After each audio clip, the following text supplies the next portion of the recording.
الله تبارك وتعالى في كلامه المجيد وفرقانه الحميد.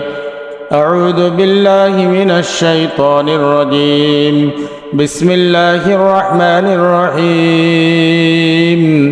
قل يا أيها الناس إني رسول الله إليكم جميعا الذي له ملك السماوات والأرض لا إله إلا هو يحيي ويميت فآمنوا بالله ورسوله النبي الأمي الذي يؤمن بالله وكلماته واتبعوه لعلكم تهتدون.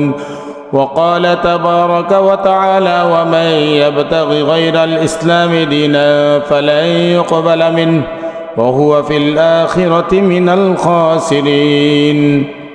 وعن عبد الله بن عمر رضي الله عنهما قال سمعت رسول الله صلى الله عليه وسلم يقول بني الإسلام على 5 شهادة أن لا إله إلا الله وأن محمدا رسول الله وإقام الصلاة وإيتاء الزكاة والحج البيت وصوم رمضان. وقال أيضا والذي نفس محمد بيده لا يسمع بي أحد من هذه الأمة يهوديا ولا نصرانيا ثم يموت ولم يؤمن بالذي أرسلت به إلا كان من أصحاب النار نعوذ بالله من ذلك. وقال من كان آخر كلامه لا إله إلا الله وجبت له الجنة أو كما قال عليه الصلاة والسلام. اللهم صل على محمد وعلى آل محمد كما صليت على إبراهيم وعلى آل إبراهيم إنك حميد مجيد. اللهم بارك على محمد وعلى آل محمد كما باركت على إبراهيم وعلى آل إبراهيم إنك حميد مجيد. সম্মানিত উপস্থিত মুসল্লিয়ান কিরাম, পর্দার আড়ালের মা ও বোনেরা, দিনরাত পরেজগার মুমিন মুত্তাকিন, দূর দূরান্ত থেকে যেভাবে এই আলোচনা শুনছেন সকলে মিলে মহান রব্বুল ইজ্জাতের দরবারে মন উজাড় করে শুকর আদায় করা দরকার, যিনি আমাদেরকে গুরুত্বপূর্ণ দিন জুমার দিনে জুমার পূর্বে কিছু কথাবার্তা বলা আর শোনার সুযোগ করে দিলেন। অন্তরের অন্তঃস্থল থেকে সকলে বলছি আলহামদুলিল্লাহ। অসংখ্য অগণিত দরুদ ও সালাম দু জাহানের কান্ডারি সরকার দু আলম সৈয়দুল মুরসালিন রাসূল আকরাম সাল্লাল্লাহু আলাইহি ওয়াসাল্লামের রূহ মুবারকে সকলে আবারও পড়ছি সাল্লাল্লাহু আলা মুহাম্মদ সাল্লাল্লাহু আলাইহি ওয়াসাল্লাম। দিনদার ফরেজগার মুমিন মুত্তাকিন যারা ইমানের হক আদায় করে দুনিয়া থেকে বিদায় গ্রহণ করেছেন, আল্লাহ রব্বুল আলামিন তাদেরকে জান্নাতের উচ্চ মাকাম দান করেন। সকলে বলি আল্লাহুম্মা আমিন। পাশাপাশি আমাদের মুরব্বিয়ান ইকরাম সহকারে যত ইমানদার ন্যূনতম বিন্দু বিসর্গ ইমান নিয়েও দুনিয়া থেকে যাওয়ার চেষ্টা করেছেন, আল্লাহ রব্বুল আলামিন আমাদের দরখাস্ত আর ফরিয়াদের বিনিময়ে তাদের গুনাহ খাতাগুলি মাফ করে তাদেরকেও জান্নাত নসিব করুন। সকলে বলি আল্লাহুম্মা আমিন। পাশাপাশি আমরা যারা বেঁচে আছি আমাদের জন্য দোয়া করছি, রব্বানা লা তুযিগ কুলুবানা বা'দা ইয হাদাইতানা ওয়া হাব লানা মিন লাদুনকা রাহমাতান ইন্নাকা আনতাল ওয়াহ্হাব।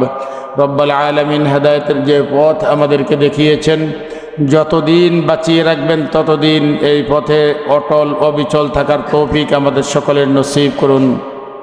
সম্মানিত উপস্থিতি, আজকে রমাদানুল মুবারকের পরে পবিত্র শাওয়াল মাসের দ্বিতীয় জুমা, দ্বিতীয় খুতবা।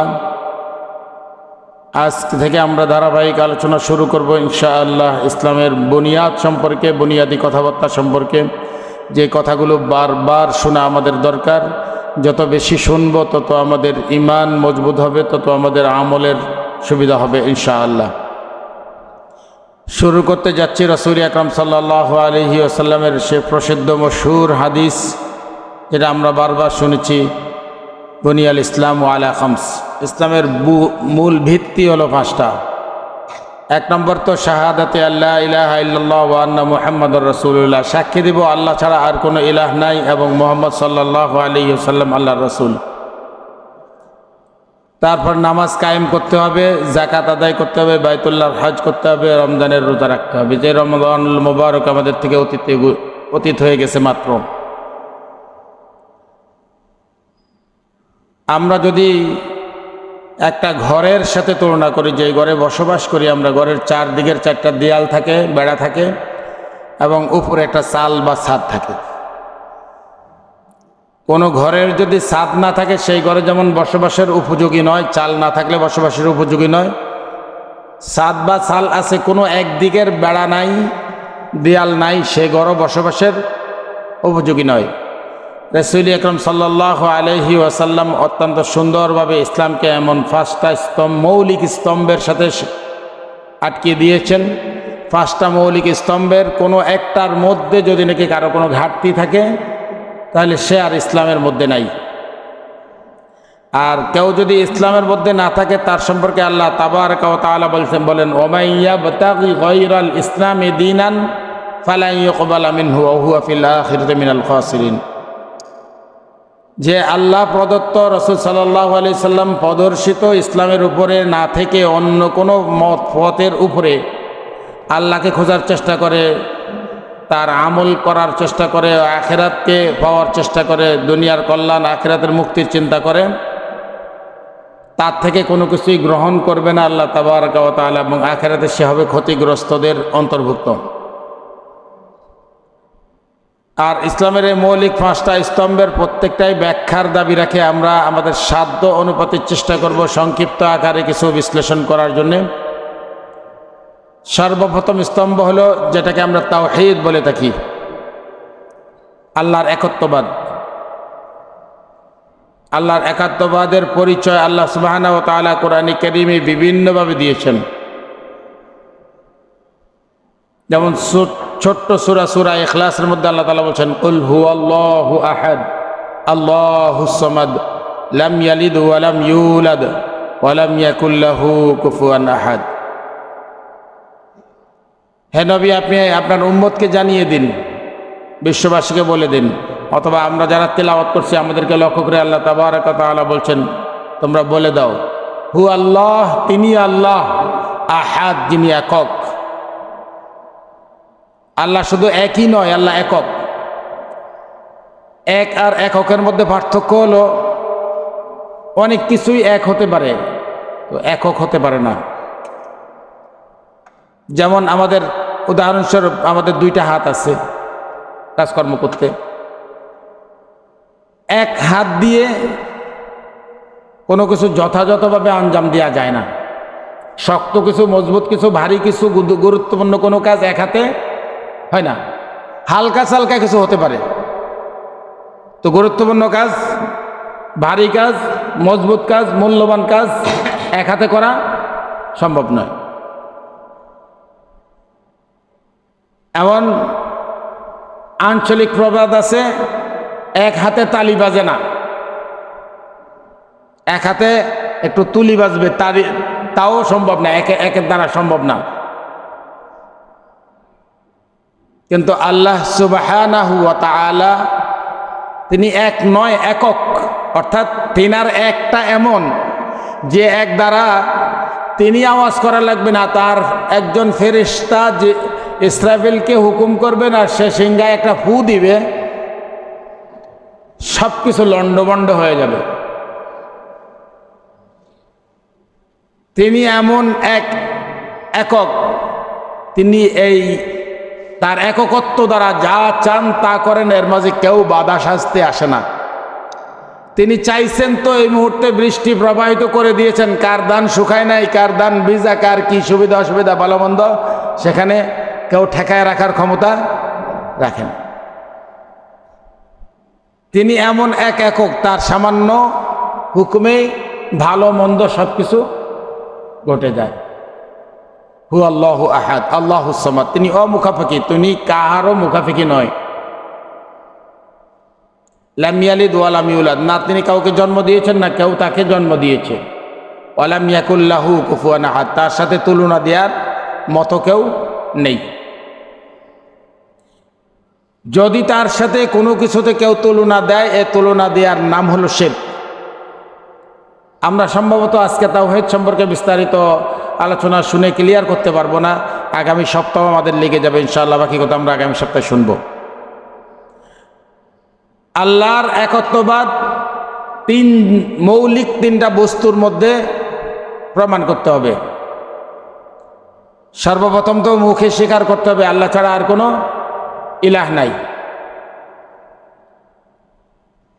অন্তরে বিশ্বাস করতে হবে, ইকরার বিল লিসান, তাসদিক বিল জিনান, আমল বিল আরকান। মুখে স্বীকার করতে হবে আল্লাহ ছাড়া আর কোনো ইলাহ নাই। অন্তরেও বিশ্বাস করতে হবে আল্লাহ ছাড়া আর কোনো ইলাহ নাই। আর কাজে প্রমাণ করে দিতে হবে, সকল কাজে। আর এই তাওহীদের বিপরীত কথার নাম হলো শিরক। শিরক তিন অবস্থায় মানুষ করে থাকে। আর ইন্না শিরকা লাযুলমুন আযীম, শিরক হলো সবচেয়ে বড় পাপ। শিরক আল্লাহ তাবারাকা ওয়া তাআলা মাফ করবেন না, সবচেয়ে বড় গুনাহ। ইন্নাল্লাহা লা ইয়াগফিরু আন ইউশরাকা বিহি ওয়া ইয়াগফিরু মা দুনা যালিকা লিমান ইয়াশা। আল্লাহ তাআলা শিরকি গুনাহ মাফ করবেন না, এছাড়া অন্য যত গুনাহ আছে তিনি চাইলে মাফ করে দিতে পারেন। তিন প্রকার শিরকের মধ্যে সর্বপ্রথম প্রকার হলো শিরক বিযাত। আল্লাহর অস্তিত্বের ব্যাপারে, আল্লাহর বডি কেমন, আল্লাহর হাত কেমন, আল্লাহর পাও কেমন, আল্লাহর মুখ কেমন, আল্লাহর চেহারা কেমন, লাইসা কামিথলিহি শাই, তিনি তিনার মতো, ওয়ালাম ইয়াকুল লাহু কুফুয়ান আহাদ, তার সাথে তুলনা আর কোনো কিছুর চলে না। এখন আল্লাহর বডির সাথে যদি কোনো কিছুর তুলনা আমরা দেই, আল্লাহর কথার সাথে কারো তুলনা যদি আমরা দেই, আল্লাহর কাজের সাথে তুলনা যদি আমরা দেই, আল্লাহর নামের সাথে যদি আমরা কারো তুলনা দেই, তাইলে সেটার নাম হলো শিরক। এখন আল্লাহ কিসের তৈরি? আল্লাহ বলছেন আল্লাহু নূরুস সামাওয়াতি ওয়াল আরদ, আল্লাহ নূরের তৈরি, আল্লাহ নূর। আর আসমান জমিনে পৃথিবীতে যত্র আমরা যত আলো দেখছি, সব আলো আল্লাহর আলোর প্রতিচ্ছবি। যেমন কোথাও একটা গ্লাস আয়না ফিট করলে, আয়নার সামনে একটা লাইট ধরলে যতগুলো আয়না লাইটের চতুর্পাশে ফিট করবে অতগুলো লাইট দেখা যাবে। মূল লাইট কয়টা? একটা। সূরা নূরের মধ্যে আল্লাহ সুবহানাহু ওয়া তাআলা এই উদাহরণটা এত সুন্দর করে দিয়েছেন।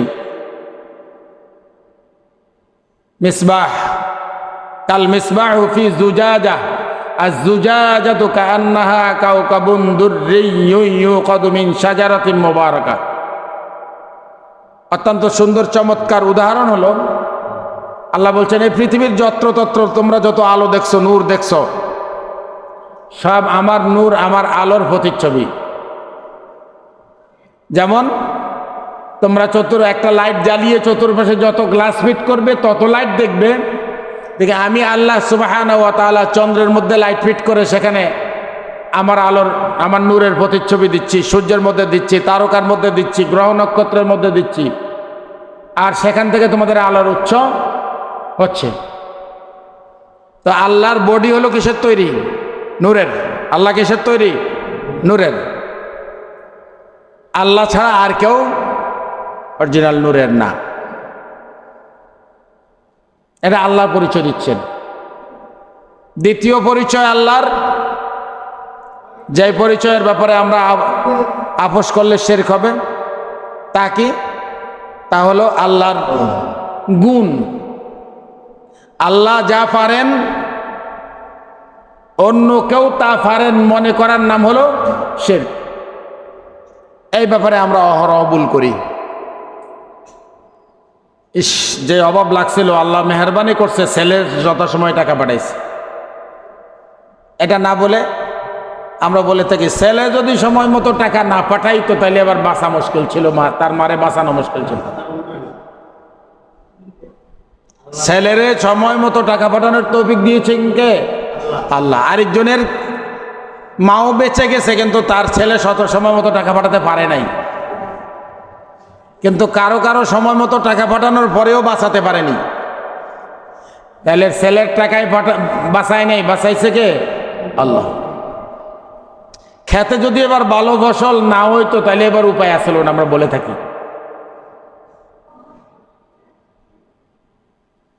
খেতে ফসল দিছেন কে? আল্লাহ। কিন্তু আমরা বাঁচার হাতিয়ার হিসেবে ক্ষেতের ফসলকে মনে করি, ছেলের টাকা পাঠানোকে মনে করি। আমি যথাসময়ে ঘুম থেকে যদি না উঠতাম তাহলে আগুন লাগছিল, জ্বল্লা পড়ে যেতাম। আমি আমার বাহাদুরি করি, কিন্তু আল্লাহ সুবহানাহু ওয়া তাআলা আমাকে উঠাইছেন, এটা স্বীকার করি না। এমন আরো অনেক বিষয় আছে আমরা সম্পূর্ণ আল্লাহর উপরে ছেড়ে দেই না। আল্লাহর গুণে আমরা বাঁচি, আল্লাহর অস্তিত্বে আমরা বাঁচি, আল্লাহর দয়ায় আমরা বাঁচি। তৃতীয়, শিরক বিল আসমাউল হুসনা, আল্লাহর নামের সাথে শিরক করা।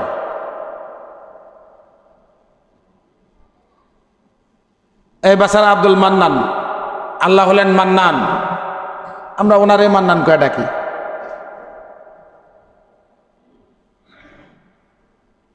আরেকজন আব্দুল জাব্বার, আল্লাহ হলেন জাব্বার, আমরা আব্দুল জাব্বাররা জাব্বার কয়ে ডাকি।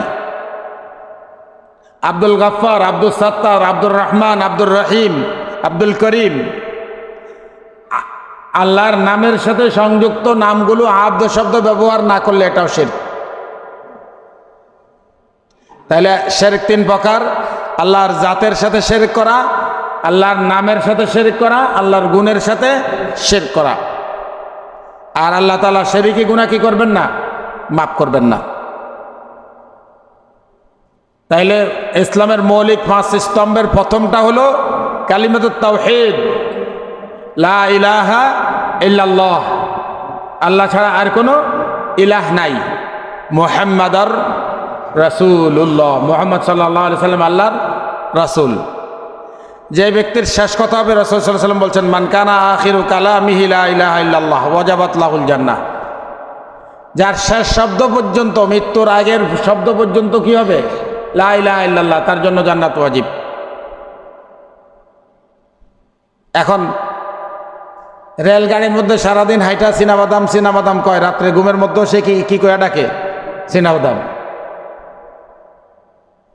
আমরা সারা জীবন যদি নাকি লা ইলাহা ইল্লাল্লাহ লা ইলাহা ইল্লাল্লাহ আমাদের থাকতো, আমাদের মৃত্যুর আগে অটোমেটিকলি আমাদের জবানেও থাকতো কি? লা ইলাহা ইল্লাল্লাহ লা ইলাহা ইল্লাল্লাহ। তো সারা জীবন থাকে অমুক খ্যাত কিনা, তমুক দোকান করা, ছেলেরে বিদেশ পাঠানো, কিস্তিতে টাকা তোলা, এই করা সেই করা ওই করা, এইগুলি নিয়ে আমরা সারা জীবন ব্যস্ত থাকি। আর আমরা কামনা করি মৃত্যুর আগে যখন আর আধা চামচ পানি দিলে গালের কাট করে ফালায়া দেয়, সেই সময় হুজুরে ডাইকা আইনা লা ইলাহা ইল্লাল্লাহ ঢুকানোর চেষ্টা করি। অথচ আল্লাহ সুবহানাহু ওয়া তাআলা বলছেন, ওয়ালাইসাতিত তাওবাতু লিল্লাযীনা ইয়ামালুনাস সাইয়্যাতি হাত্তা ইযা হাদারা আহাদাহুমুল মাউত ক্বালা ইন্নী তুবতুল আনা ওয়ালাল্লাযীনা ইয়ামুতুনা ওয়া হুম কুফফার। মৃত্যুর লক্ষণ তৈরি হওয়ার পরে আর কোনো তওবা নাই। মৃত্যুর লক্ষণ দেখা দেওয়ার পরে আর কোনো তওবা নাই। আল্লাহ বলছেন ওয়ালাইসা, কোনো তওবা নাই আর। তার এই অবস্থায় মৃত্যু কুফরি মৃত্যু, কারণ তওবা করতে হবে মৃত্যুর লক্ষণ পরিলক্ষিত হওয়ার পূর্বে। এজন্য ইমানদারের জন্য দীর্ঘ সময় অসুস্থ থেকে মৃত্যুবরণ করা এটা একটা সৌভাগ্যের লক্ষণ। রাসূল আকরাম সাল্লাল্লাহু আলাইহি সাল্লাম বলছেন, আল্লাহ তাবারকা ওয়া তাআলা কোনো কোনো মানুষকে এত ভালোবাসেন, তার আমল নামায় একটি গুনাহ থাকা পর্যন্ত তাকে রোগ শোক বিপদ আপদ দিয়ে তার গুনাহগুলো মাফ করার পরে তাকে মৃত্যু দান করেন।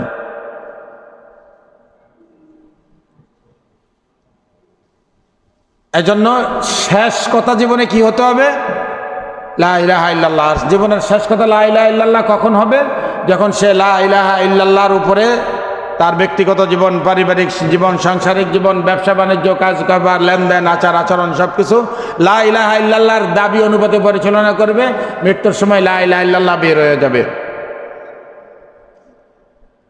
আর মৃত্যুর আগে অনেক মানুষের দেখা যায় এমন কিছু শব্দ উচ্চারণ করে যেগুলোর সাথে পরকালীন কোনো সম্পর্ক নাই। কেউ ছেলেরে খুব ভালোবাসতো, মৃত্যুর আগে বারবার ছেলের কাছে চায়। যে আল্লাহরে ভালোবাসতো মৃত্যুর আগে তার আল্লাহরে চাইবে। কেউ সম্পদ ভালোবাসে, সম্পদের কথা মৃত্যুর আগে বারবার ওসিয়ত করে যায়।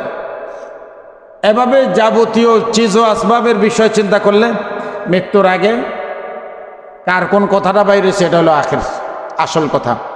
রাসূল সাল্লাল্লাহু আলাইহি ওয়াসাল্লামের কথা হলো যার মৃত্যুর আগের শেষ কথা হবে কি লা ইলাহা ইল্লাল্লাহ, তার জন্য জান্নাত। আর যার লা ইলাহা ইল্লাল্লাহ হবে না, রাসূল সাল্লাল্লাহু আলাইহি ওয়াসাল্লাম বলছেন ওয়াল্লাযী নাফসি মুহাম্মাদ বিয়াদি, আমি ওই আল্লাহর কসম করে বলছি যে আল্লাহর হাতে আমার জীবন, লা ইয়াসমাউ বি আহাদুম মিন হাযিহিল উম্মাহ, এই উম্মাতের যেই ব্যক্তি এই কথাটা শুনবে না, এই উম্মতের যে ব্যক্তি এই কথাটা শুনবে না। কথাটা কি? যে আমাকে আল্লাহ তাবারাকা ওয়া তাআলা যে লা ইলাহা ইল্লাল্লাহ দিয়ে পাঠিয়েছেন, যে দ্বীন ও ইসলাম দিয়ে পাঠিয়েছেন, যে দ্বীন শরীয়ত দিয়ে পাঠিয়েছেন, এই কথা মৃত্যুর আগে শেষ মুহূর্তে যার মুখ দিয়ে বাইর হবে না, ইল্লা কানা মিন আসহাবিন নার, নাউযুবিল্লাহ, সে জাহান্নামী। তাইলে মৃত্যুর আগের শেষ কথা যদি হয় লা ইলাহা ইল্লাল্লাহ, সে জান্নাতি। আর মৃত্যুর আগে যার মুখ থেকে বাইর হবে না লা ইলাহা ইল্লাল্লাহ, সে কি? জাহান্নামী। এবং আল্লাহ সুবহানাহু ওয়া তাআলার কোরআনের সূরা আরাফের 158 নম্বর আয়াতের মাধ্যমে আমরা আজকের আলোচনা শেষ করছি। কুল ইয়া আইয়ুহান নাস ইন্নী রাসূলুল্লাহি ইলাইকুম জামিআ। আল্লাহ তাআলা আল্লাহর রাসূলকে বলছেন আপনার উম্মতকে আপনি জানিয়ে দিন যে আমি তোমাদের সকলের জন্যই রাসূল হিসেবে পৃথিবীতে প্রেরিত হয়েছি। আর আমার দায়িত্ব কি? আল্লাযী লাহু মুলকুস সামাওয়াতি ওয়াল আরদ, সে আল্লাহর দ্বীন ও শরীয়তকে বাস্তবায়ন করা যিনি আসমান জমিনের মালিক। লা ইলাহা ইল্লাহু, আল্লাহকে যিনি ছাড়া আর কোনো ইলাহ নাই। ইউহয়ি ওয়া ইউমীত, যিনি জীবন মৃত্যুর মালিক। ফাআমিনু বিল্লাহি ওয়া রাসূলিহি, তোমরা আল্লাহর প্রতি ঈমান আনো, আল্লাহর রাসূলের প্রতি ঈমান আনো। আন নাবিয়্যিল উম্মিয়্যিল্লাযী ইউমিনু বিল্লাহি, এবং তোমার নবী উম্মি নবী যে বিষয়ের উপরে ঈমান এনেছে। ওয়া কালিমাতিহি ওয়াত্তাবিউ লাআল্লাকুম তাহতাদুন, আর নবীর অনুসরণ করো তাইলে তোমরা হেদায়েত পাবে। আসুন আল্লাহর তাওহীদকে জানা বোঝার জন্য আমরা আপ্রাণ চেষ্টা করি। আমাদের বাচ্চারা মোবাইলে হাজারো প্রোগ্রাম দেখে, মোবাইল দেখা থেকে বাচ্চাদেরকে বিরত রাখা সম্ভব হচ্ছে না, খুব কঠিন হয়ে গেছে। বাচ্চাদেরকে আমরা চুপি চুপি মোবাইল দেখতে না দিয়ে তাওহীদ সম্পর্কে চার্জ দাও মোবাইলে। সে যেহেতু গুগলে বিভিন্ন জিনিস চার্জ দিয়ে, ইউটিউবে বিভিন্ন জিনিস চার্জ দিয়ে দেখছে, শুনছে, জানছে, আমাদের সামনে রেখে বাচ্চাদের দিয়ে এই কথাগুলো বলাই, শোনাই। তাওহীদ কি, শিরক কি, রাসূল সম্পর্কে, রাসূলের অনুসরণ সম্পর্কে, ইসলাম মানা সম্পর্কে, ইসলামের বুনিয়াদ সম্পর্কে আমি শুনতে চাইলে পারবো, পড়তে চাইলে পারবো। হাজারো ধরনের সৌন্দর্যতার মধ্যেও বিভিন্ন ভিডিও তৈরি করা আছে। আমাদের বাচ্চাদের মাঝে তাওহীদ সম্পর্কে ন্যূনতম ধারণা সৃষ্টি হবে, আমাদের তাওহীদ সম্পর্কে ধারণা পরিবর্তিত হবে এবং শিরক থেকে আমাদের বাঁচা সম্ভব হবে। যত বেশি এই বিষয়গুলো আমরা আলোচনা করব, শুনবো, বুঝবো, তত আমাদের হৃদয়ের মধ্যে এই বিষয়গুলো দাগ কাটবে। আল্লাহ তাবারাকা ওয়া তাআলা আমাদেরকে তাওহীদের সাথে বন্দেগী করার, শিরক মুক্ত বন্দেগী করার তৌফিক দান করুন। ওয়া মা আলাইনা ইল্লাল বালাগ। সুন্নাত যাদের